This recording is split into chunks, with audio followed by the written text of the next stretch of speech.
அறுவை சிகிச்சையில் கத்தி என்பது வரலாறு, ரோபோட்டிக் சர்ஜரி என்பது இன்றைய கூறு. தங்கம் புற்றுநோய் சிகிச்சை மையம், நாமக்கல் மற்றும் கான்பூர். சார் வணக்கம். வணக்கம் சார். ஒரு பெண் விவகாரம் தொடர்பாக கல்லூரி படிக்கின்ற ஒரு மாணவன் நிதின் சாய் என்கிற ஒரு மாணவனை வேறு காலேஜை சேர்ந்த இன்னொரு மாணவன் சந்துரு அவர் பேரு, அவரு கார் விட்டு ஏற்றி மறுபடியும் ரிவர்ஸ் வந்து அந்த மாணவன் மேலே காரை ஏற்றிட்டு போயிருக்காங்க. சம்பவ இடத்திலேயே இந்த நிதின் சாய் மாணவர் உயிரிழந்திருக்காரு. இது முதல்ல ஆக்சிடென்ட் அப்படின்னு தான் எல்லாருமே நினைச்சோம். ஆனால் போகிற போக்கில் தான் தெரியுது இது ஒரு கொலை அப்படின்றது தெரிய வந்திருக்கு. இதை பற்றி நீங்கள் என்ன நினைக்கிறீங்க? அங்கே என்ன நடந்துச்சு அப்படின்றத பற்றி சொல்லுங்கள். ஐநாவரம் முத்தம்மன் தெருவை சேர்ந்தவர் நிதின் சாய், 20 வயசு, மயிலாப்பூரில் ஒரு தனியார் காலேஜில் படிக்கிறார். அவருடைய க்ளோஸ் ஃப்ரெண்டு அபிஷேக், அவரும் அதே காலேஜில் படிக்கிறாங்க. இவங்கெல்லாம் என்ன செய்கிறாங்க, திருமங்கலம் பகுதியில் ஒரு பிரியாணி கல்லில் சாப்பிட்டு அங்கே ஒரு பர்த்டே கொண்டாடுறாங்க. மோகன்னு சொல்லிட்டு அவருக்கு பிறந்தனால அதை கொண்டாடிட்டு இவங்க அந்த திருமங்கலம் டுவர்ட்ஸ் பார்க் ரோடு, அந்த ரோட்டில் பைக்கில் போகிறாங்க, ஒரு ஹோண்டா ஆக்டிவா பைக்கில்.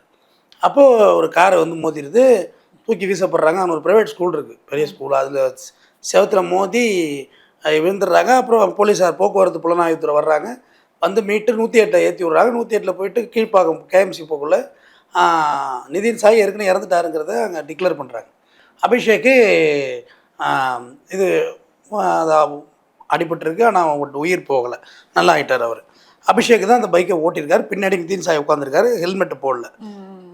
இது ஃபஸ்ட்டு ஒரு விபத்து. அப்படி தான் முதல் நாள்லாம் டிவிலெலாம் ஒரு டெலிகாஸ்ட் ஆச்சு. அடுத்த நாள் நிதின் சாயோட அப்பா போயிட்டு கம்ப்ளைண்ட் கொடுக்குறாரு போலீஸ் ஸ்டேஷனில். என்னென்னா, என் பையன் வந்து ஆக்சிடெண்ட்டில் சாகலை, அவனை கொலை தான் பண்ணிட்டாங்க அப்படின்னு கம்ப்ளைண்ட் கொடுக்குறாங்க. அதுக்குள்ளே போக்குவரத்து புலனாய்வுத்துறை அந்த சிசிடிவி ஃபுட்டேஜெலாம் எடுக்கிறாங்க. அப்புறம் டிராஃபிக்லேருந்து எல்என்ஓக்கு போய்டுது கேஸ். போய் பார்த்தா அந்த அந்த வண்டி இவங்க டூ வீலர் போகுது, பின்னாடி வந்து ஒரு கார் மோதுது. கார் மோதி மறுபடியும் ரிவர்ஸில் வந்து மறுபடியும் ஃபார்வர்ட் ஆகுது. 2 அட்டாக் ஆகுது அந்த வண்டின்னு. ஒன்று ரைட்டு, இது ப்ரூட்டல் மர்டர், இது வேறு ஏதாவது விஷயம்னு சொல்லிட்டு விசாரணையை தொடங்குறாங்க. விசாரணையை தொடங்க உள்ள அபிஷேக்கிட்டையும் விசாரிக்கிறாங்க, என்ன நடந்துச்சு, எது நடந்துச்சு அப்படின்னு. அப்புறம் அங்கே பர்த்டே உள்ளது எல்லாம் டோட்டலாக விசாரணை எடுக்கக்குள்ள ஆல்ரெடி வெங்கடேசன் ஒரு பொண்ணை லவ் பண்ணுறாரு. அதாவது அந்த பொண்ணு ஒன் சைடு லவ் பண்ணோன்னா அந்த பொண்ணு வந்து பிரணவ்னு சொல்லிட்டு அவங்க லிங்கில் இருந்திருக்காங்க. பிரணவ்கிட்ட போயிட்டு இது மாதிரி வெங்கடேசன் எப்பொழுது லவ் டார்ச்சர் பண்ணுறான், அவன் கேளுன்னு இருக்காங்க. ஆக்சுவலாக வெங்கடேசன் இந்த இறந்து போன நிதின் சாயும் ஃப்ரெண்ட்ஸ். அப்போ வெங்கடேசன்கிட்ட வந்து கூப்பிட்டு விசாரிக்கக்குள்ள நிதின் சாய் இவங்களுக்கு எல்லாருக்குள்ள வாய் தகராறு வருது. அப்போ வெங்கடேசன் பிரணவ் இருக்கார்ல, பிரணவுடைய காலேஜ் சீனியர் சந்துரு, அவர்கிட்ட போய் சொல்கிறார். அவர் தான் உங்களுக்கு தெரியும், கே நகர் தனசேகர் அவருடைய மகள். தனசேகர் அவர் யாருன்னு பார்த்தீங்கன்னா டிஎம்கேல பொதுக்குழு தலைவராக இருக்காரு, அதுவும் இல்லாமல் கார்பரேஷன் சேர்மன் வர. ஆமாம், அவர் வந்து கவுன்சிலராகவும் இருக்கிறாரு. அவர் பழைய பொலிட்டிஷியன் அவர் தான். அவருடைய மகள் வைத்து பேரன் தான் அந்த சந்துரு. அப்போ அங்கேருந்து சந்துருவோட காரு, அப்புறம் அவருடைய ஃப்ரெண்ட். ஆனால் அந்த காரை ஓட்டினது நான் இல்லை, ஆரோன் தான் ஓட்டினார் அப்படின்றது அவர் சரண்டர் ஆகிருக்கார் ஸ்டேஷனில் போய். அங்கே இல்லை ஆலே அஃப்காண்ட் அப்படின்னு சொல்லிட்டு இல்லை சரண்டர் ஆகிட்டாங்க அவங்க கட்சியை. அவங்க போயிட்டு அடுத்த நாளே ஒப்படைச்சிட்டாங்க. ஏன்னா அது பெரிய பிரச்சனையாகுது, பொலிட்டிக்கல் இஷ்யூ ஆகிடக்கூடாது. இது பசங்க காலேஜ் பசங்க இஷ்யூ, அப்புறம் அரசியல் ஆகிடும்ல. அதனால் நீங்கள் உடனடியாக அவங்க லேட் பண்ணல, அவங்க கொண்டு போய் சரண்டர் பண்ணிட்டாங்க. சரண்டர் போய் ஆல்ரெடி பிரணவ் இந்த வழக்கில் கைதாகிருந்தார். அப்போ என்னென்னா, அந்த K4 போலீஸ் ஸ்டேஷன்கிட்ட வர சொல்லி வெங்கடேசன்ட்ட பஞ்சாயத்து பேசுகிறாங்க. யார், பிரணவ், சந்துரு, இந்த டீம் எல்லாருமே. அங்கே ஒன்றும் செட் ஆகலை. நாங்கள் பர்த்டே பார்ட்டிக்கு போகிறோம், நீங்கள் எங்களை விடுங்க, எல்லாம் செட் ஆகாது. இந்த இன்சிடென்ட் நடக்கிறதுக்கு முன்னாடி K4ல பஞ்சாயத்து நடந்துருக்கு. ஸ்டேஷனில் கிடையாதுமா, அந்த ஏரியா லிமிட்டில். ஸ்டேஷனுக்கெல்லாம் போவே இல்லை இந்த மேட்ரு. ஸ்டேஷனுக்கு போகாம அவங்களே நார்மலாக பஞ்சாயத்து மாதிரி பண்ணிருக்காங்க. இதெல்லாம் ஸ்கூல் பருவத்தில், காலேஜ் பருவத்தில் நீங்களாம் லவ் பண்ணக்கூடாது சொல்கிறது தான். அது அந்த இதெல்லாம் மாணவ பருவங்கள் தானே. அப்புறம் இல்லைன்னா அங்கே மோகன் பர்த்டே பார்ட்டி பண்ணிட்டு ராவுத்தர் பிரியாணிகளில் சாப்பிட்றாங்க. இவங்களும் பின்னாடியே பைக்கில் போகிறாங்க. யார், இந்த ரேஞ்ச் ரோவர் காரும் பின்னாடியே பைக்கில் அந்த பைக்கை ஃபாலோ பண்ணி போகுது. அங்கே போய் சண்டை, எங்கே அந்த ஹோட்டலில் ராவுத்தர் பிரியாணிகளில் அங்கே உள்ள ஃபுட்டேஜும் எடுத்திருக்காங்க. அப்போ சண்டையோட எட்ஜில் பார்த்தீங்கன்னா கார் எடுத்து இது வெங்கடேசன் மேலே ஏற்ற பார்த்துருக்காங்க. லைட்டாக வெங்கடேசனுக்கு அடிபட்டுருக்கு. அப்போ நிதின் சாய், அபிஷேக் எல்லாம் அந்த கார் கண்ணாடியை உடைக்கிறாங்க. உடைச்சா அங்கே ஒரு சின்ன கை கலப்பாகுது. அதுக்கப்புறம் அபிஷேக் பைக்கை ஓட்ட, பின்னாடி நிதின் சாய் உட்கார அந்த பைக்கை எடுத்துகிட்டு போகிறாங்க. அப்போ நிதின் சாய் வந்து சொல்லியிருக்காரு, ஏய் அவனுக்கு விரட்டுற மாதிரி தெரியுதுடா, இந்த சந்துக்குள்ளே போடான்னு சந்தில் போகிறாங்க கட் பண்ணி. ஆனால் காரு பின்னாடி வந்து அடிக்குது. அடித்ததில் சம்பவ இடத்துல நிதின் சாய் இறந்து போனார். இதில் லவ் பண்ண வெங்கடேசனும் இதில் சாகலை, பிரணவும் சாகலை, யாரே சம்பந்தமே இல்லாம இல்லாத அன்னைக்கு ஒன் டே மேட்சுக்கு போன நிதின் சாயி இதை சாகுறான் அநியாயமா. இளைஞன் பலியாகுறான். அபிஷேக் மருத்துவமனையில் இருக்கு. அபிஷேக் ஸ்டேட்மெண்ட் வாங்கியிருந்தேன். அபிஷேக் சொன்ன ஸ்டேட்மெண்ட் தான் இப்போ நான் லாஸ்ட்டாக சொன்னது. இதில் பிரச்சனைக்கே சம்மந்தம் இல்லாத இந்த 3 இளைஞர்கள் இதில் இப்போ இந்த வழக்கில் பார்த்தீங்கன்னா சந்துரு, எட்வின், சுதன், பிரணவ் இவங்க தான் இந்த வழக்கில் குற்றவாளிகளாக சேர்க்கப்பட்டிருக்காங்க. Already Pranav arrest. பாக்கி பேர் அந்த சந்துரு மட்டும் அவர் கொண்டு போய் சரண்டர் பண்ணாங்க ஸ்டேஷனில். பிரச்சனை ஆகிட்டு காரு இப்போ கேஸ் ப்ராப்பர்ட்டி ஆக்கியிருக்காங்க.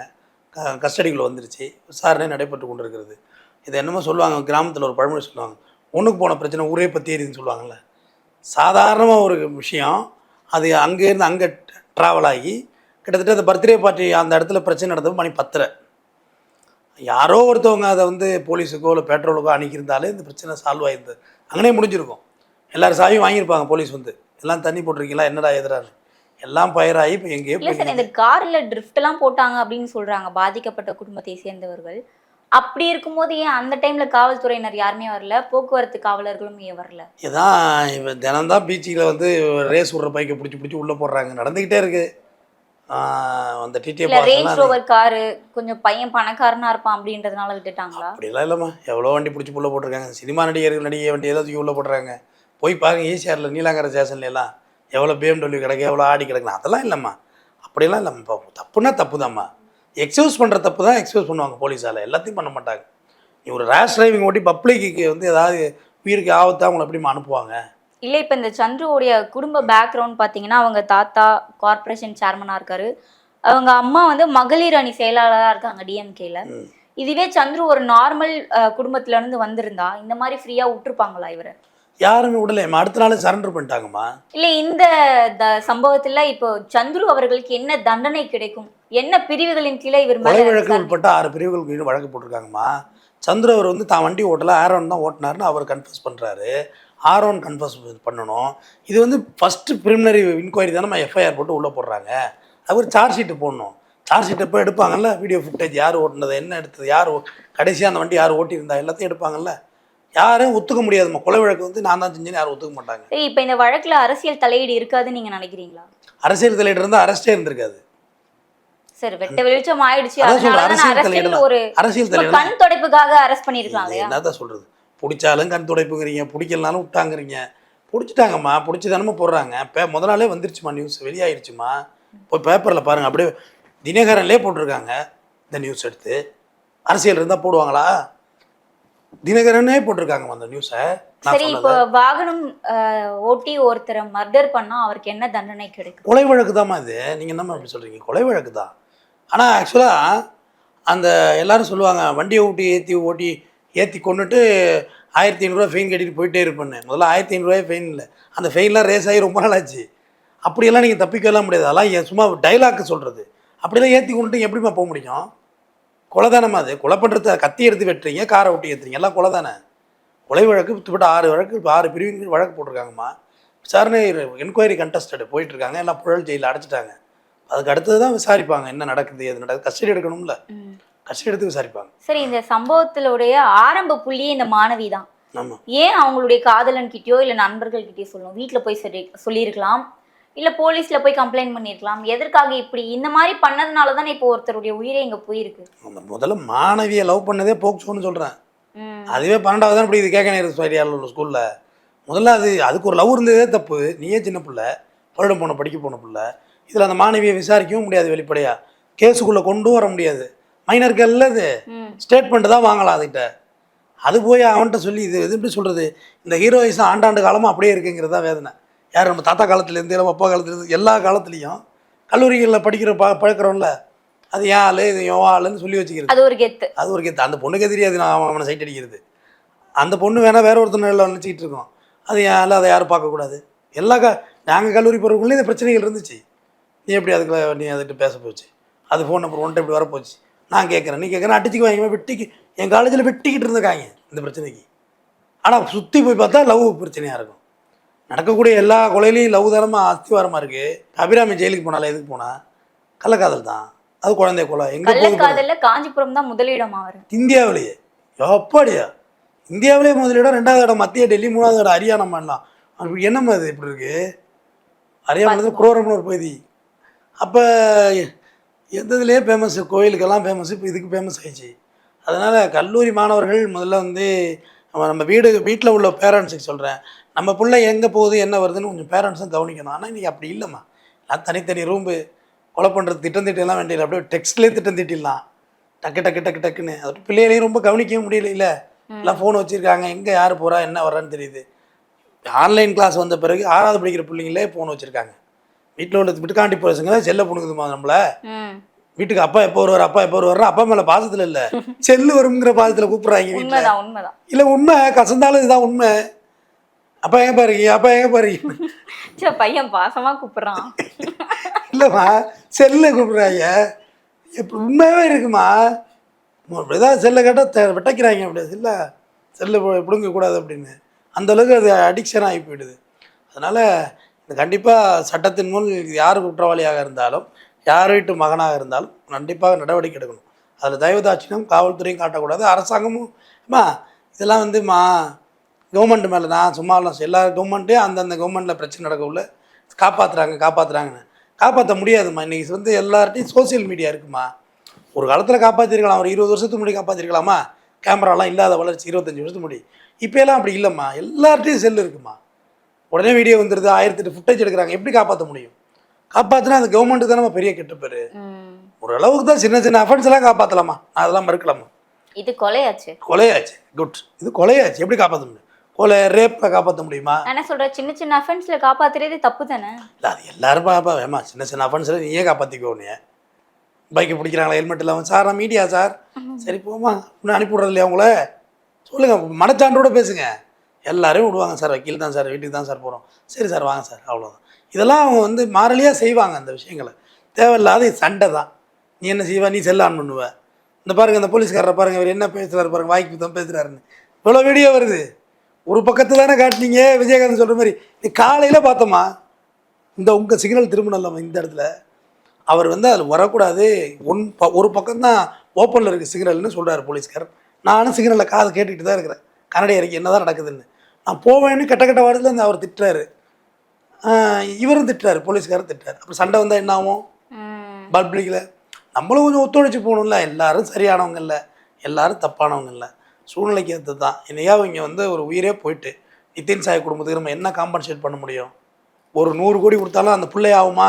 ஈடாகாது. அதனால் நம்மளும் என்ன சொல்கிறோம், இந்த கட்ட பஞ்சாயத்து பண்ணுறது, இந்த குடுக்கல் வாங்கல் பஞ்சாயத்துக்கெல்லாம் கூப்பிடுவாங்கம்மா, நான் போக மாட்டேன். அது பல பேர் சொல்லுவாங்க, இவர் ஏன் போக இதுக்கெல்லாம் வரமாட்டீங்களான்னு. இல்லை நான் அதுக்கு சரிப்பட மாட்டேன்னு சொல்லிடுவேன். நம்ம போய் பஞ்சாயத்து பண்ண போனோன்னே நம்ம போனது 50,000 பிரச்சனைக்கு போயிருப்போம். அவன் ஊரெல்லாம் கடனை வாங்கி வச்சிருப்பான், டபக்குன்னு ரூமில் ஓடி போய் தூக்கு மாட்டி தூக்கிட்டான்னு வச்சுக்க, நம்ம உள்ள போயிடுவேன். நம்ம அட்டன் பண்ணி நம்ம ஓட விட முடியாது. நம்ம எங்கம்மா ஓடுறது? ஐயா இதுமாதிரி ஆகிப்போச்சிங்க வந்து எங்களை கைது பண்ணிட்டு போங்க, கதவை தாப்பா போட்டோம், எங்களை ஊர் மக்கள் அடிக்கிறது அழைச்சிட்டு போகணும், ஸ்டேஷனுக்கு போக வேண்டிய என்ன பண்ணுறது? இதுக்கெல்லாம் போகக்கூடாதுமா. எந்த டீலிங்கும் ஸ்டேஷனோடு வச்சுக்கணும். ஸ்டேஷனை விட்டு வெளியிலலாம் பேசவே கூடாது. நம்ம வெட்டி விழுந்தால் என்ன செய்யறது? மாக்குன்னு 1008 பிரச்சனை ஏற்கனவே அவங்களுக்கு ஓடிக்கிட்டு இருக்கோம்.